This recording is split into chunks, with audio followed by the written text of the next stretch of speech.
Hello everyone, this is Aditya Kesarwani. Welcome to my YouTube channel सैपिन tutorials.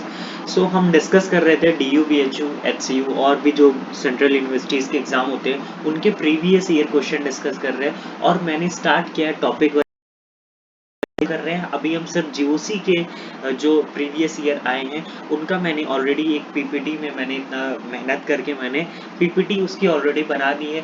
और जो भी ये वीडियोस होंगे इसके नीचे डिस्क्रिप्शन में आपको ये पीपीटीज भी मिल जाएंगे। अगर आपको चाहिए तो पीपीटीज आपको मिल जाएंगी। तो आज का हमारा टारगेट है, हमने लास्ट वीडियो में देखा था, हमने एचसीयू के क्वेश्चन कवर कर लिए थे। आज हम डीयू के क्वेश्चन देखेंगे, साथ ही साथ सीयू सेट में जो क्वेश्चन आए थे उनके बारे में देखेंगे। तो पहला क्वेश्चन यहाँ पे आया था, यहाँ से एक एक क्वेश्चन करके स्टार्ट करते हैं। तो पूछा था 2014 में डीयू के, आप देख सकते हो डीयू 2014 में पहला क्वेश्चन था, the perchloric acid molecule contains. Perchloric acid आपको पता होना चाहिए क्या होता है। परक्लोरिक बेसिकली क्या होता है, HClO4। इसका स्ट्रक्चर अगर बनाने क्या है तो आपको एक चीज ध्यान होना चाहिए, उन स्टूडेंट को बताता हूँ जिनको स्ट्रक्चर बनाने में प्रॉब्लम होती। सपोज यहाँ एक H है तो आप क्या करो, यहाँ पे आप देखो कि यहाँ पे टोटल OH कितना बन सकता है। एक H है, ऑक्सीजन तो 4 है, तो टोटल OH एक बन सकता है, एक बन सकता है। तो क्लोरीन लो और क्लोरीन से सिंगल बॉन्डेड OH लगा दो। बाकी जितने भी ऑक्सीजन है उसको क्या करो, डबल बॉन्ड सिस्टम से जोड़ दो। डबल बॉन्ड हो, डबल बॉन्ड हो। सपोज इसी तरह अगर क्या होता HClO3 होता, तो आप क्या, आपको क्या दिख रहा है कि यहाँ पे एक ही OH बन सकता था। तो क्या करना, क्लोरीन एक OH और दो ऑक्सीजन बचा तो डबल बॉन्ड O से जोड़ दो।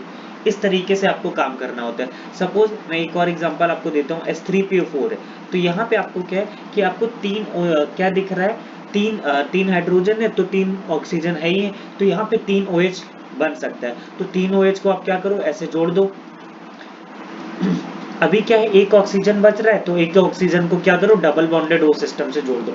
तो स्ट्रक्चर बनाना इतना बहुत इजी है, इसमें कोई दिक्कत नहीं होनी चाहिए। अब क्या पूछ रहा है, the perchloric acid molecule contains.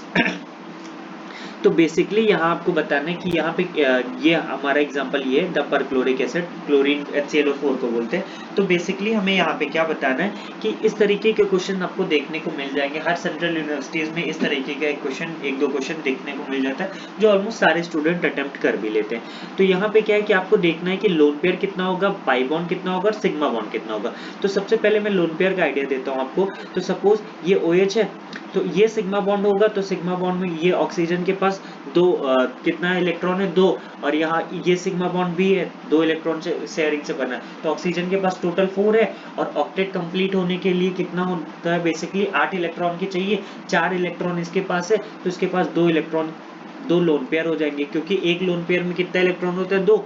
और तो दो लोन पेयर हो जाएंगे तो 4, और ऑलरेडी 4 इसके पास क्या थे, सिग्मा इलेक्ट्रॉन। तो टोटल ऑक्टेट कंप्लीट करने के लिए इसके पास 8 इलेक्ट्रॉन हो चुके हैं। अब क्लोरीन का देखो, तो क्लोरीन का आप देख सकते हो 1 2 3 4 5 6 7। तो क्लोरीन का ऑलरेडी यहाँ पे क्या है, ऑक्टेट कंप्लीट है। ठीक है, उसके बाद यहाँ पे इस ऑक्सीजन का देखो, तो ऑक्सीजन यहाँ पे कितना है, आप काउंट कर लोगे तो यहाँ पे 4 इलेक्ट्रॉन ऑलरेडी है तो दो लोन पेयर होगा। इधर भी सेम, यहाँ पे भी होगा दो लोन पेयर, दो लोन पेयर यहाँ भी। अब टोटल लोन पेयर काउंट कर लो तो 1 2 3 4 5 6 7 8, मतलब 8 लोन पेयर हो गया। ठीक है, और उसके बाद पाई बॉन्ड काउंट करो तो 1 2 3, तीन pi bond. Sigma bond count करना है तो देखो, एक OH वाला कभी भी, इस अक्सर स्टूडेंट गलती क्या करते हैं कि बाकी सब तो काउंट कर लेते हैं लेकिन ये जो OH है तो ऑक्सीजन हाइड्रोजन के बीच में भी, यहाँ पे भी तो क्या है, सिग्मा बॉन्ड है। तो पहला ये एक, सेकंड दो, और इन पाई बॉन्ड में एक सिग्मा है तो 3 4 5, 5 सिग्मा बॉन्ड होंगे। तो टोटल कितना हुआ, 5 सिग्मा बॉन्ड। तो total 8 lone pair, 3 pi bond, 5 sigma bond. अब ऑप्शन मैच करो तो यहाँ पे एक ऑप्शन ये मैच कर रहा है 8 लोन पेयर, लेकिन यहाँ पे आप देख लो 2 पाई बॉन्ड है, 7 सिग्मा बॉन्ड है। सिग्मा बॉन्ड तो हमने सही काउंट किया है ना, एक ये वाला, 1 2 3 4 5, 5 ही है। तो यहाँ पे क्या है कि इस बार जब 2014 में ये वाला क्वेश्चन आया था तो ये क्वेश्चन में जो ऑप्शन थे वो गलत थे। तो इस क्वेश्चन में सारे स्टूडेंट को क्या मिला था, सारे स्टूडेंट को मार्क्स मिल गया था। तो ये क्वेश्चन ऑप्शंस गलत थे। तो एग्जैक्ट आंसर क्या होगा, ये हमको तो सब सॉल्व करके देखना ही है ना, इस तरीके से करते हैं बेसिकली। नेक्स्ट क्वेश्चन पे चलते हैं। यहाँ पे क्या है, correct order of basicity of the following anion.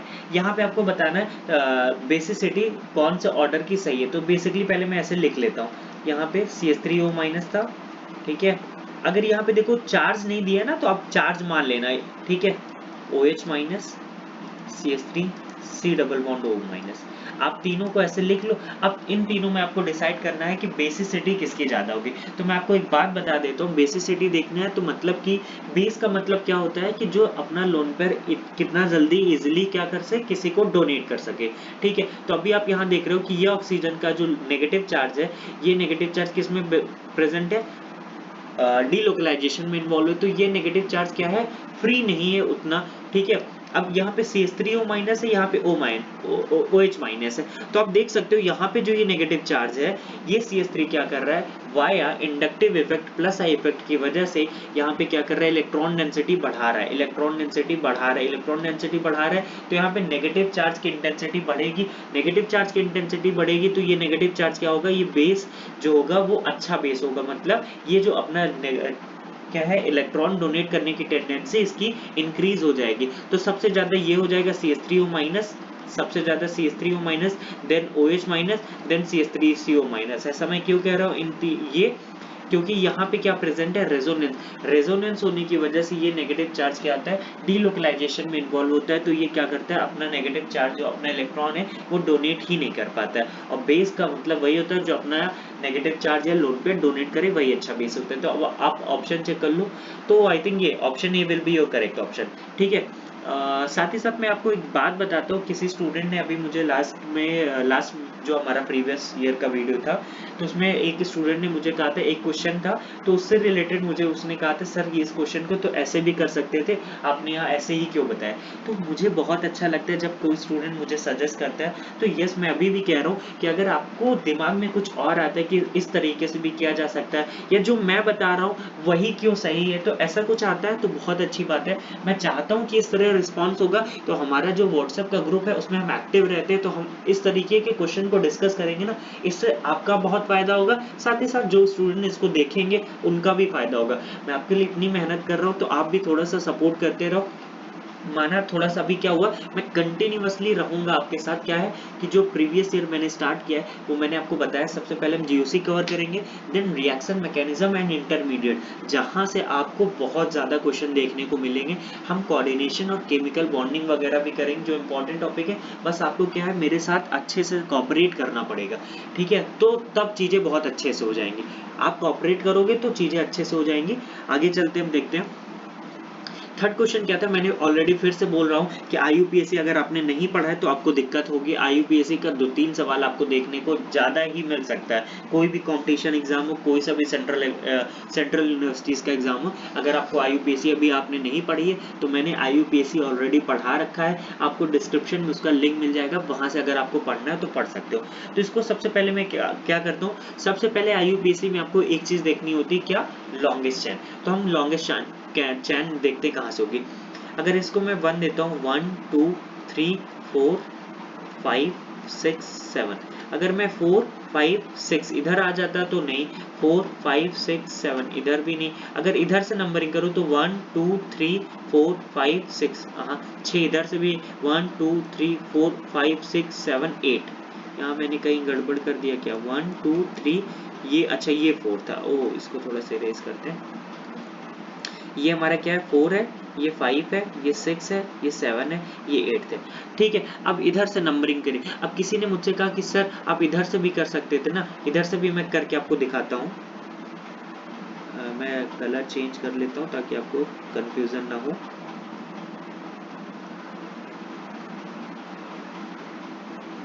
हाँ, तो इधर से भी कोई स्टूडेंट कह सकता था ये 1, ये 2, ये 3, ये 4, ये 5 6 7 8, इधर से भी तो नंबरिंग करने पे लॉन्गेस्ट चैन मिल रही थी, तो आपने इधर से क्यों की।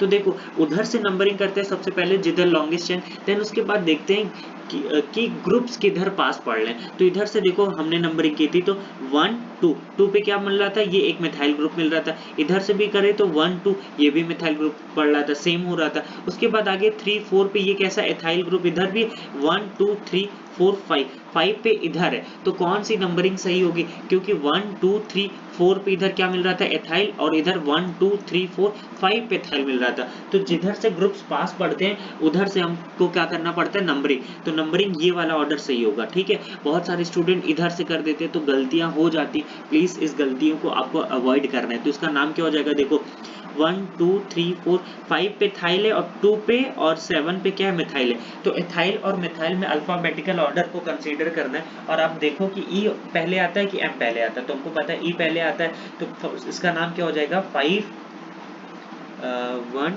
2 3 1 2 3 4 5। हाँ, तो कंसीडर करते हैं, ठीक है। अभी आप देखो शायद हमने कहीं गलती कर रहे हैं क्या, आई थिंक एक बार फिर से मैं इसको थोड़ा सा इरेज करता हूँ, उसके बाद चेक करो कहीं हम शायद मिस्टेक कर रहे हैं। आई थिंक मोस्ट प्रोबेबली 1 2 3 4 5 1 2 3 4, नहीं सब सही है, ठीक है। हाँ, तो उधर वाली नंबरिंग जो थी, हाँ जो हमने नंबरिंग की वो एकदम सही थी, कोई दिक्कत नहीं। 1 2 3 4 5 6 7 8, ठीक है। तो इसका नाम क्या हो जाएगा, 4 एथाइल। 4 पे क्या आ रहा है, एथाइल आ रहा है, कॉमा लगाना है। उसके बाद 2 और 7 पे क्या है, मिथाइल, तो 2 7 डाई मिथाइल। 8 कार्बन की चेन है, 8 कार्बन की चेन के लिए हम क्या वर्ड यूज करते हैं, ऑक्टेन। तो option B will be your correct option, ठीक है। आईयूपीएससी का इस तरीके से क्वेश्चन आपको करना है। आगे बढ़ते हैं, क्या है, rearrange the following in order of acidic string. मैं आपको फिर एक बार बता देता हूँ, एसिडिक बेसिक स्ट्रिंग, इसका सवाल 100% आपको 2 से 3 क्वेश्चन देखने को मिलेगा ही, कोई सा भी सेंट्रल यूनिवर्सिटीज का एग्जाम हो। तो देखो सबसे पहले क्या है, बेंजोइक एसिड है, 4 methoxy benzoic acid, then 2 methoxy. तो सबसे पहले इसका मैं क्या बना लेता हूँ, उसका स्ट्रक्चर बना लेता हूँ। बेंजोइक एसिड आपको पता होना चाहिए क्या होता है, बेंजीन के ऊपर क्या, C double bond O OH। तो सबसे पहले ये बेंजोइक एसिड हो गया। देन क्या दूसरा, 4 मेथॉक्सी बेंजोइक एसिड। तो 4 मेथॉक्सी बेंजोइक एसिड हम बना लेते हैं। ये हो जाएगा 4 मेथॉक्सी, मतलब कि 4 पे क्या लगा है, मेथॉक्सी। मेथॉक्सी क्या बोलते हैं, एक कार्बन है और ऑक्सी लगा है, तो OCH3 को बोलते हैं ऑक्सी। तो ये हो जाएगा हमारा मेथॉक्सी। उसके बाद थर्ड ऑप्शन क्या कह रहा है, 2 मेथॉक्सी बेंजोइक एसिड। बहुत इंपॉर्टेंट क्वेश्चन है ये, बहुत ज्यादा इंपॉर्टेंट है। बेंजीन COH OCH3, इस क्वेश्चन पे आप इंपॉर्टेंट टिक करोगे, अभी देखोगे क्यों। देखो सबसे पहले एसिडिक ऑर्डर का स्ट्रेंथ पूछ रहा है, तो हमको क्या लगता है कि यहाँ पे, जब इसको मैंने आपको क्या बताया था, जब भी आपने प्रीवियस मेरा लेक्चर जो देखा होगा, जब भी एसिडिक स्ट्रेंथ का क्वेश्चन आता है तो आप क्या किया करो, H+ को रिमूव कर लिया करो, H+ रिमूव करो और नेगेटिव चार्ज बनाओ। उसके बाद जो नेगेटिव चार्ज जितना ज्यादा स्टेबल होगा वो उतना अच्छा एसिडिक होगा, साथ ही साथ वो उतना अच्छा स्टेबल होगा। अभी आप कंसीडर करो तो आपको क्या लग रहा होगा, इधर क्या है OCH3 मेथाइल, ये क्या लगा है OCH3 लगा है, जो कि +M शो करेगा, ये भी क्या है OCH3 जो कि +M शो करेगा। तो यहाँ पे क्या है, नेगेटिव चार्ज है, मैंने आपको बताया था नेगेटिव चार्ज की इंटेंसिटी जैसे जैसे इंक्रीज होगी स्टेबिलिटी डिक्रीज होगी, स्टेबिलिटी डिक्रीज होगी तो एसिडिक कैरेक्टर क्या होगा, डिक्रीज होगा। तो अभी आपको क्या लग रहा होगा कि OCH3 क्या कर रहा होगा, +M के थ्रू इस नेगेटिव चार्ज की इंटेंसिटी को बढ़ा रहा होगा, और यहाँ पे OCH3 पास में लगा है, ऑर्थो पे लगा है, तो तेजी से क्या करेगा, यहाँ पे नेगेटिव चार्ज की इंटेंसिटी को बढ़ाएगा। तो सबसे एसिडिक ये वाला होना चाहिए, मतलब नॉर्मली अभी आपको देखो तो A होना चाहिए, देन A के बाद मान लो B होना चाहिए क्योंकि ये OCH3 दूर है, और देन C होना चाहिए। ये ऑर्डर जनरली होना चाहिए, लेकिन यहाँ पे ये ऑर्डर फेल हो जाता है, पूछो क्यों। एक बात को अच्छे से याद रख लो, आपने पढ़ा होगा शायद SIP इफेक्ट, SIP इफेक्ट जिसको और एक और नाम से जाना जाता है ortho effect. Ortho effect basically 2 जगह लगता है, एक बेंजोइक एसिड के केस में, एक एनिलीन के केस में। तो यहाँ पे ऑर्थो इफेक्ट का मतलब क्या होता है, जब भी बेंजोइक एसिड होगा, उसके ऑर्थो पोजीशन पे कोई भी ग्रुप लगा रहा हो, +M ग्रुप लगा रहा हो, -I ग्रुप लगा रहा हो, -M ग्रुप लगा, कैसा भी ग्रुप लगा होगा तो उसकी एसिडिक स्ट्रेंथ सबसे ज्यादा होगी। इस बात को नोट डाउन करके लिखना। इसका रीजन क्या होता है, इसका रीजन पे अगर अभी आई थिंक आपके लेवल पे इसका रीजन जानना इंपॉर्टेंट नहीं है, क्योंकि इसके रीजन की अभी हम बात करेंगे तो आपको थोड़ा सा दिक्कत होगी। तो अभी इतना आप जान लो, 2 जगह SIP इफेक्ट आपको बेसिकली देखने को मिलेगा, बेंजोइक एसिड और एनिलीन के केस में। अगर कोई सा भी ग्रुप लगा है तो सबसे acidic strength even benzoic acid से भी ज्यादा इसकी स्ट्रेंथ होगी। तो याद रखना इस बात को, और एनिलीन के केस में भी सेम ऐसा ही होता है। तो इस बात को ऑर्थो इफेक्ट इसको क्या करना, अच्छे से देख लेना, इस तरीके के क्वेश्चन आपको देखने को मिलेगा ही मिलेगा। तो अब देखो सबसे ज्यादा एसिडिक कौन सा हो जाएगा, ये बेंजोइक एसिड था, ये था, तो SIP इफेक्ट की वजह से हमारा C क्या हो जाएगा, C जिसको हम थर्ड बोल रहे हैं, थर्ड सबसे ज्यादा हो जाएगा। देन फर्स्ट और सेकंड में हमको पता है यहाँ पे कोई SIP नहीं लग रहा था, SIP सिर्फ ऑर्थो पोजीशन के लिए लगता है, तो ये पैरा पोजीशन पे OCH3 लगा था, तो ये क्या करेगा, इलेक्ट्रॉन डेंसिटी बढ़ाएगा, मतलब कि नेगेटिव चार्ज की इंटेंसिटी बढ़ेगी तो स्टेबिलिटी घटेगी, स्टेबिलिटी घटेगी तो एसिडिक स्ट्रेंथ भी घटेगा। तो सबसे ज्यादा थर्ड के बाद क्या हो जाएगा, फर्स्ट, देन हमारा सेकंड। तो आप ऑप्शन चेक कर लो कौन सा होगा, थर्ड के बाद थर्ड के बाद फर्स्ट के बाद सेकंड, ठीक है। तो ऑप्शन तुम्हारा आपका कौन सा सही हो जाएगा, C option will be your correct option, ठीक है। इस बात को अच्छे से ध्यान से SIP इफेक्ट को देख लेना। आगे चलते हैं, देखो फिर से IUPAC का क्वेश्चन आ गया, रिपीट होगा। तो अब इसका नाम तो बहुत सिंपल है, चलो करके दिखाता हूँ। ये क्या है, CHO है, और तीन जगह यहाँ पे CHO लगा है। कितनी जगह लगा है, 3 जगह CHO लगा है। तो यहाँ से अगर मैं नंबरिंग करता हूँ तो 1, मैं इसको थोड़ा सा अच्छे से लिख लेता हूँ यहाँ पे, ठीक है। ये बेसिकली CHO, फिर क्या है CH2, ये एक CH2, ये CH2, फिर क्या है ये CH, और ऊपर क्या लगा है CH2 CHO, और इधर भी क्या है CH2 CHO। सबसे पहले आपको क्या चेक करना है, लॉन्गेस्ट चेन चेक करना है, ठीक है। लॉन्गेस्ट चेन चेक करना है, तो लॉन्गेस्ट चेन काउंट करो, तो आपको इधर से अगर काउंट करते हो तो 1 2 3 4 5 6 7, ठीक है। और कहीं से कुछ हो सकता है क्या, आई थिंक 1 2 3 4 5 6, 1 2 3 4 5 6, मैंने एक कार्बन थोड़ा सा शायद ज्यादा कर दिया क्या, 1 2 3 4 5 6, हाँ सही है, कोई दिक्कत नहीं। तो कहीं से भी आप काउंट करके देखो तो 1 2 3 4 5 6, इधर से भी 6 है, इधर से 1 2 3 4 5, ऊपर तो जाएगा नहीं, तो 1 2 3 4 5 6। अब उधर से हम नंबरिंग करेंगे, जिधर से क्या होगा, ग्रुप पास पड़ेगा। सबसे पहले लॉन्गेस्ट चेन को तो देखना है, लॉन्गेस्ट चेन के बाद हमें क्या करना पड़ेगा, लॉन्गेस्ट चेन किधर से मिल रही, 1 2 3 4 5 6, कहीं से भी आप नंबरिंग कर लो, लॉन्गेस्ट चेन आपको मिल जाएगी। उसके बाद हमें अब क्या कंसीडर करना है कि ग्रुप जिधर पास पड़ेगा उधर से क्या होगी, नंबरिंग होगी। तो अगर मैं इधर से करता हूँ तो 1 2 3 4 5 6, इधर जाऊंगा तो ये हमारा 4 पे ग्रुप पड़ेगा। इधर से करता हूँ तो 1 2 3 के बाद 3 पे ये एक ग्रुप पड़ेगा, और इधर से करता हूँ तो 1 2 3 पे भी ये ग्रुप पड़ेगा। तो चाहे आप इधर से करो चाहे इधर से करो, इधर से करो या इधर, दोनों सही। तो इसका मैं नंबरिंग करके आपको दिखाता हूँ, मैं कलर चेंज कर लेता हूँ ताकि आपको इजी पड़े। तो इसका 1 2 3 4 5 6 क्या लगा है, 3 पे क्या लगा है, आपको ध्यान से देखो, 3 पे क्या लगा है, फॉर्माइल। इसको देखो, एक कार्बन को क्या बोलते हैं, फॉर्माइल बोलते हैं। और टोटल जब ऐसा हो तो देखो 3 है तो यहाँ पे इसको लगा लो 1 डैश 2 डैश, ऐसे ऐसे नंबरिंग करते हैं। तो अगर यहाँ पे नंबरिंग करने को तो 3 पे क्या लगा है, हमको आपको पता होना चाहिए कि CHO को क्या बोलते हैं, फॉर्माइल बोलते हैं। क्या बोलते हैं, फॉर्माइल बोलते हैं। तो 3 फॉर्माइल, और एक क्या था, ये मेथाइल ग्रुप है, तो क्या इसका नाम क्या हो जाएगा, 3 फॉर्माइल। आप इसका नाम सोचो, 3 फॉर्माइल। अच्छा बताओ, एथाइल होना चाहिए कि मेथाइल होना चाहिए, आप ये सोच के बताओ।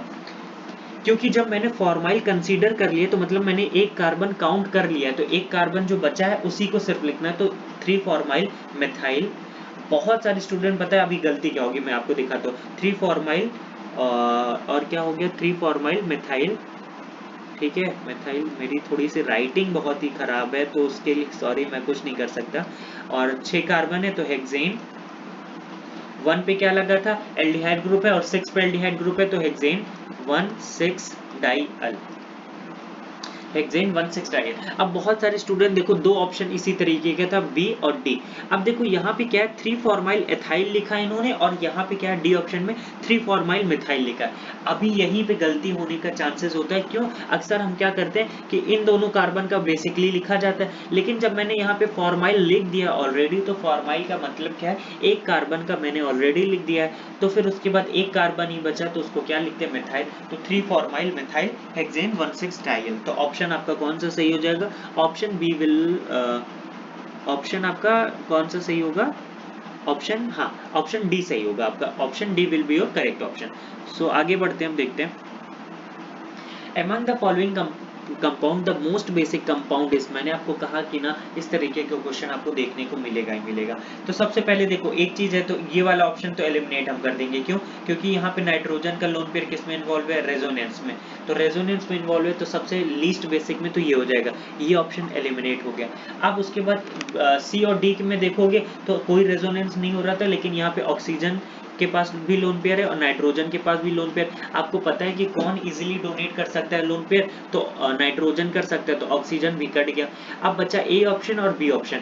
ए में आपको पता होना चाहिए ये पिरिडीन है, क्या है ये, इसको क्या, इसका नाम क्या है? पिरिडीन। पिरिडीन, तो पिरिडीन में क्या होता है, ये जो नाइट्रोजन है इसका जो लोन पेयर प्रेजेंट होता है, इसका लोन पेयर क्या होता है कि रेजोनेंस में इन्वॉल्व नहीं होता, क्योंकि जब आप इसका साइक्लिक स्ट्रक्चर बना के देखोगे तो साइक्लिक जो पूरा ये है, ये जो आपका देख रहे हो ये ग्रुप है पूरा, ये बेंजीन सिस्टम जैसा आपको दिख रहा है, ये क्या होता है? प्लेनर होता है, और ये जो नाइट्रोजन का लोन पेयर होता है वो उस प्लेन में एक्चुअली होता ही नहीं, तो इस वजह से वो वहां पे रेजोनेंस में नहीं इन्वॉल्व होता है। तो यहाँ पे क्या है, नाइट्रोजन का लोन पेयर फ्री है। अब इस डी वाले में भी देखो, तो डी वाले में भी नाइट्रोजन का लोन पेयर फ्री। अब हम कैसे डिसाइड करें कि कौन इजीली अपने लोन पे डोनेट कर पाएगा? दोनों लोन पे डोनेट करेंगे, लेकिन यहाँ पे क्वेश्चन में आपको पूछा है the most basic compound is, तो सबसे ज्यादा बेसिक कौन होगा, बेसिकली आपको ये बताना है। तो यहाँ पे क्या करना है अभी आपको, हाइब्रिडाइजेशन आपने पढ़ा होगा, बेंट्स रूल आपने केमिकल बॉन्डिंग पे पढ़ा होगा, तो वहां से हम इस चीज को निकालेंगे। यहाँ पे अगर नाइट्रोजन का हाइब्रिडाइजेशन चेक करो तो देखो दो सिग्मा बॉन्ड है, एक लोन पेयर है, तो 2+1 का रूल है, तो 2+1 3 बोले तो sp2 हाइब्रिडाइजेशन इसका आपको हाइब्रिडाइजेशन मोस्ट प्रोबेबली आता होगा। सबके पास डिफरेंट डिफरेंट मेथड है, कोई कैसे भी निकालता है, आपको जैसा भी सही लगता है आप वैसे निकाल लो, ये मेरा तरीका है, ये मेरा ठीक है।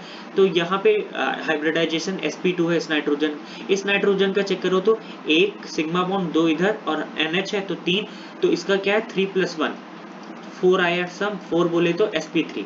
अब आपको पता होना चाहिए कि sp2 में s कैरेक्टर यहाँ पे कितना होगा, s कैरेक्टर कितना होगा 33.33। यहाँ पे क्या है sp3 है, तो s कैरेक्टर कितना हो जाएगा 25% हो जाएगा। आपको एक बात पता होगी जब आपने केमिकल बॉन्डिंग पढ़ी होगी, s character increases, electronegativity increases. तो यहाँ पे इस नाइट्रोजन का S कैरेक्टर कितना था 33.33 था, और इस नाइट्रोजन का S कैरेक्टर कितना था, इस नाइट्रोजन में S कैरेक्टर 25% था। तो S कैरेक्टर जिसमें जितना ज्यादा होता है उस एटम की इलेक्ट्रोनेगेटिविटी क्या होती है, उतनी ही ज्यादा होती है। इलेक्ट्रोनेगेटिविटी ज्यादा होगी तो क्या करेगा, नाइट्रोजन अपना लोन पेयर इजिली नहीं डोनेट कर पाएगा इन केस ऑफ पेरिडीन। और डी वाले ऑप्शन में चेक करोगे तो वहां पे क्या है, हाइब्रिडाइजेशन आपका sp3 है, जिसकी वजह से क्या हो रहा है कि वहां पे S कैरेक्टर 25% है, S कैरेक्टर 25% है, तो इस वजह से उसकी इलेक्ट्रोनेगेटिविटी ए ऑप्शन की वजह, ए ऑप्शन के कंपैरिजन में कम होगी, तो वो क्या होगा, मोस्ट बेसिक होगा। ठीक है, इतना बात समझ में। अब आगे चलते हैं, आगे का क्वेश्चन देखो, तब तक मैं पानी पी लेता हूँ।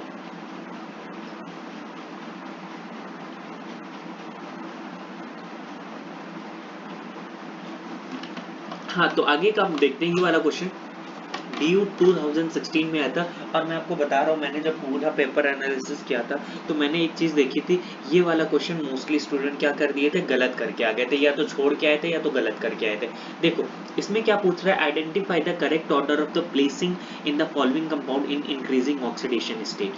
देखो ऑक्सीडेशन स्टेट के बारे में पूछ रहा है। उससे पहले एक और छोटी सी मैं आपको बात बता देता हूँ, क्योंकि बहुत सारे एक स्टूडेंट ने मुझे कॉल करके ये पूछा था, सर वो मतलब ये पूछ रहा था कि आप मतलब अभी क्या है, इतने ढेर सारे क्वेश्चन है, तो क्वेश्चन बहुत ज़्यादा क्वेश्चन मैं फिर भी ट्राई कर रहा हूँ कि सारे प्रीवियस ईयर ट्राई कर लूँ, क्योंकि प्रीवियस ईयर से आपका 30 से 40% रिपीट होगा ही होगा, और सेम कंसेप्ट पे भी 60 से 70% सेम कंसेप्ट ही क्वेश्चन रिपीट होते हैं।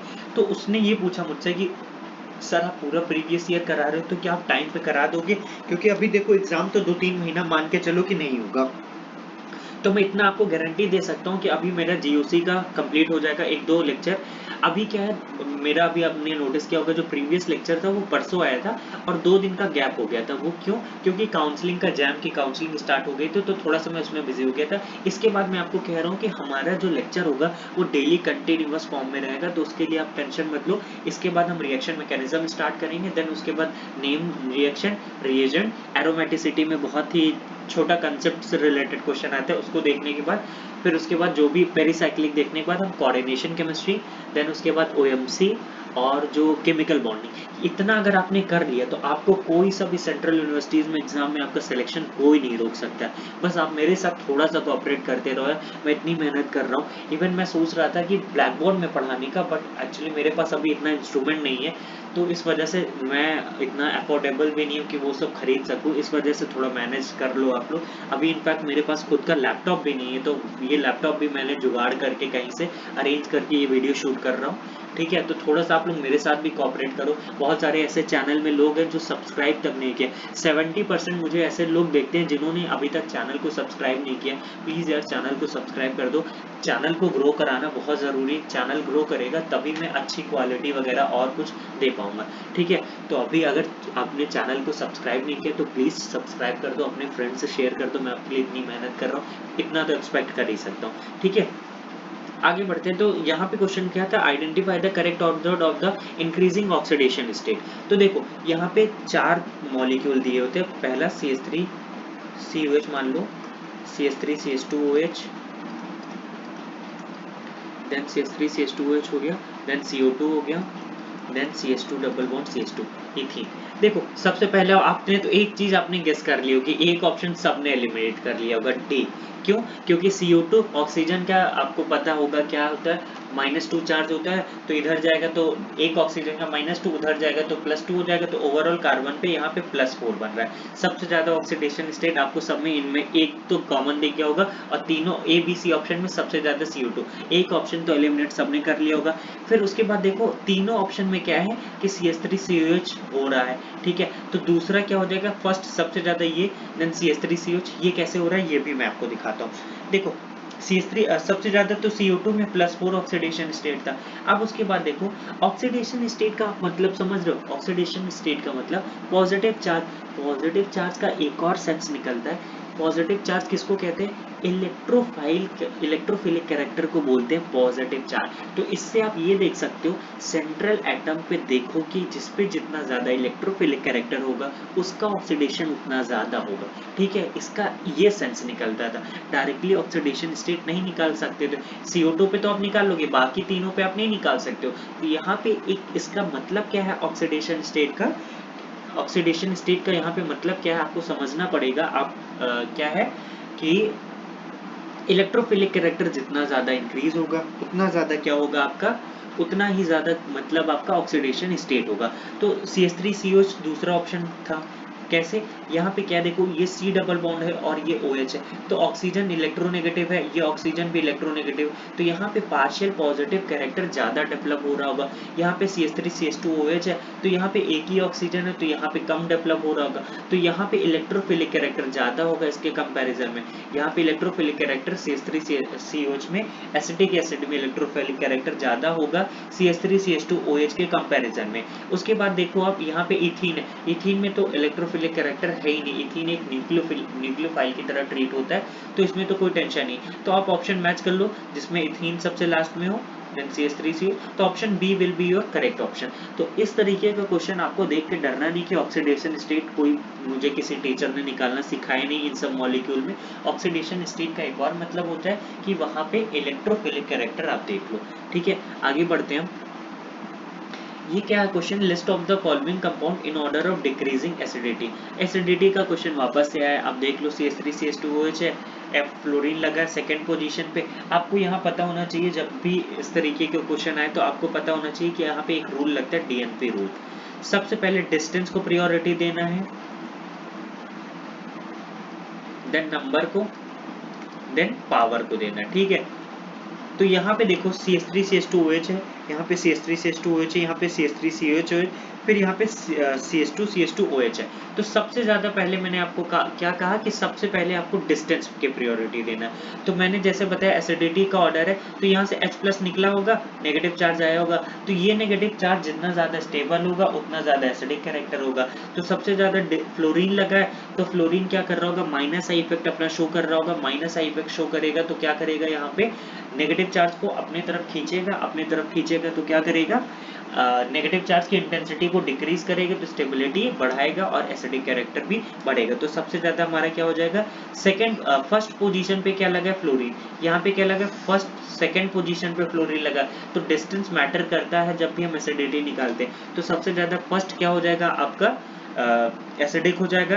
देन आपका नहीं सॉरी, थर्ड सबसे ज्यादा एसिडिक। देन क्या हो जाएगा, फर्स्ट इधर क्या है तो नॉर्मल एल्कोहल है, और इधर क्या है क्लोरीन सेकंड पोजीशन पे। तो सबसे ज्यादा थर्ड, देन आपका फर्स्ट के बाद फोर्थ के बाद क्या हो जाएगा, सेकंड हो जाएगा। तो ये हो गया एसिडिटी का ऑर्डर। ठीक है, ऑप्शन कौन सा हो जाएगा, थर्ड ऑप्शन सही हो जाएगा। ठीक है, तो अभी आगे कुछ और बाकी जीओसी के प्रॉब्लम, तो मैं सोच रहा हूँ थोड़ा वीडियो ज़्यादा लेंदी हो जाएगी, तो मैं उसमें उसको कवर कर लूँगा। वो हमारा लास्ट वीडियो होगा, लास्ट लेक्चर होगा किसका, जीओसी का। देन उसके बाद हम रिएक्शन मैकेनिज्म पे आ जाएंगे। रिएक्शन मैकेनिज्म का लेक्चर अच्छे से चलेगा, उसके मैं आपको ऑलमोस्ट क्वेश्चन करा दूंगा।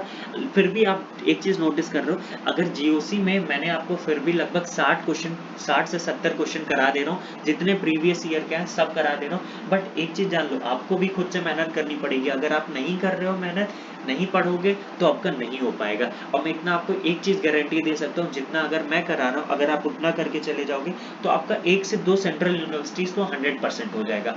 ठीक है, तो आप मेरे साथ लगे रहोगे तो मैं आपके साथ लगा रहूँगा, अच्छे से मिलके करेंगे तो अच्छा सा हो जाएगा। ठीक है, बस प्लीज़ एक रिक्वेस्ट है कि यार, मैं चाहता हूँ कि मैं आपको अच्छी क्वालिटी दे सकूँ, क्योंकि साउंड में भी किसी ने बोला था सर आपकी साउंड में थोड़ा बैकग्राउंड नॉइज़ वगैरह होती, तो उसके लिए भी मैंने चेक किया, तो यार कई सारे ऐप्स होते हैं जो पेडेड वर्जन होते हैं, तो मुझे खरीदना पड़ेगा। अभी मैं उतना अफोर्डेबल नहीं कर पाऊंगा। तो अगर आप चैनल को सपोर्ट करते रहोगे तो फिर क्या होगा कि हम मैनेज कर लेंगे, तब मैं अपने और भी ये सब क्वालिटी इंप्रूव करूंगा और अच्छे से अच्छा कंटेंट आपको देने की कोशिश करूंगा। सो यार, thank you so much for watching the video.